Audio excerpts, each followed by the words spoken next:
You know, have you ever really stopped to think about what's hiding in the seams of your clothes? Well, today, we're going to unravel the fashion industry and figure out what it really means to be sustainable. So, let's just dive right in. Okay, so right now, just think about the t-shirt you're wearing.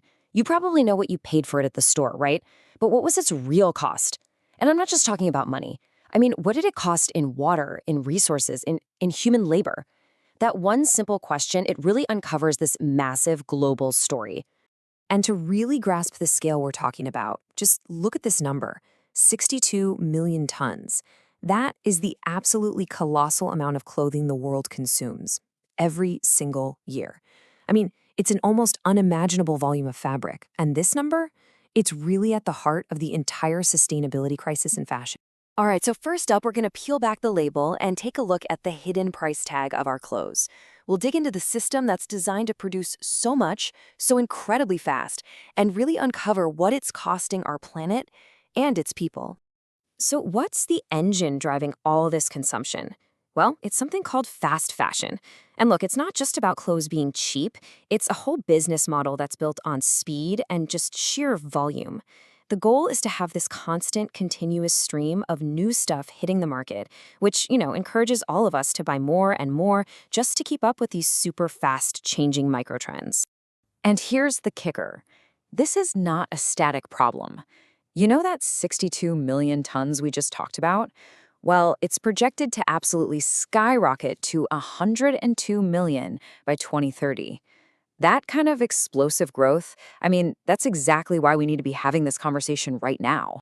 The consequences of all this are, well, they're pretty stark. For one thing, we're using a huge chunk of the world's oil just to create synthetic fabrics like polyester. And then, where does all that clothing go? For way too many, it's the landfill.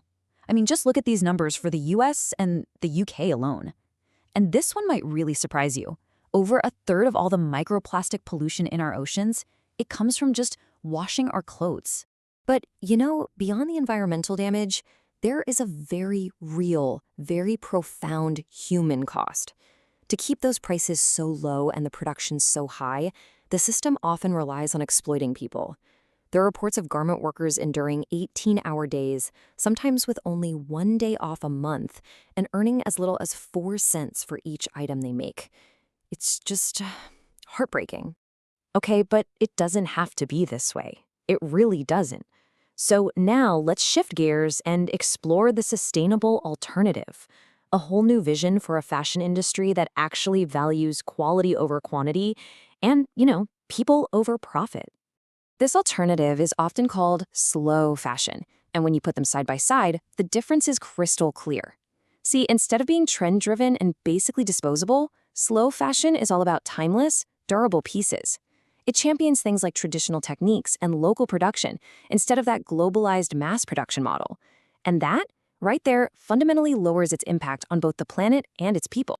And slow fashion? It fits perfectly into this bigger idea called the circular model. It all starts with designing clothes that are actually meant to last. Then, it's our turn. We, the consumers, play a huge part by wearing them longer, repairing them, and then when we're done, reselling or swapping them. And that final step is so crucial, recycling those old textiles back into new fibers. That's how you close the loop and, hopefully, eliminate waste altogether. Okay, so this all sounds great, right? We know the alternative is out there, but how do you actually find it when you're shopping? In a world where sustainable has become this huge marketing buzzword, it can be really tricky to tell the genuine stuff from, well, the clever tricks.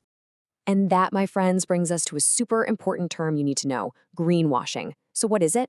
It's basically when a company spends more time and money marketing themselves as green than they do on actually minimizing their environmental impact. They'll use all these vague terms and pretty eco-friendly pictures to mislead shoppers who are genuinely trying to do the right thing. This quote just hits the nail on the head because all this stuff, environmental issues, sustainability, it's complex, and that complexity makes it really easy for companies to mislead people. They can just use sustainability as a marketing ploy. So, what's the solution? How do we fight back against all that greenwashing? Well, this next part is basically your toolkit. We're going to decode the official certifications that act as a kind of trusted third-party fact checker so you can make choices you actually feel good about. Okay, you can think of this as your cheat sheet. These certifications pretty much fall into a few key categories. You've got some that focus specifically on fair labor, the ethical treatment of workers, like fair trade. Then there are others, like Blue Sign, that are all about the environmental footprint, materials, chemicals, waste. And then you have what I'd call the gold standard certifications, like GOTS, that are holistic.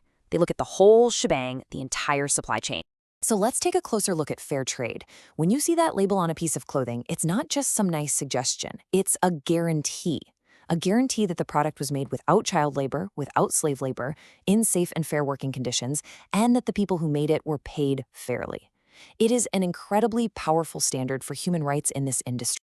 All right, now if you're looking for one of the most comprehensive, most trustworthy labels out there, you want to look for GOTS. It stands for the Global Organic Textile Standard, and it's often called the gold standard because it doesn't just say, hey, the cotton is organic. No, it audits the entire process, from the farm to the factory to the final garment, making sure every single step is socially and environmentally responsible.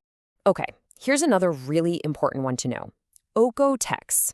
Now, remember how GOTS audits the whole process? Well, this label focuses specifically on the final product that you're about to buy. The Standard 100 certification is basically your assurance that the garment has been tested for a whole list of harmful substances and is safe for you to wear. So you can kind of think of this one as being all about your personal health and safety. So, after all of that, what's the big takeaway? The certifications, they absolutely help us buy better, no doubt. But real, true sustainability, it actually starts before we even think about shopping. It starts by looking at the clothes we already own. Because the most sustainable piece of fashion isn't something new you buy. It's what's already hanging in your closet. So the real question isn't just, what should I buy next? It's, what will I do with what I already have?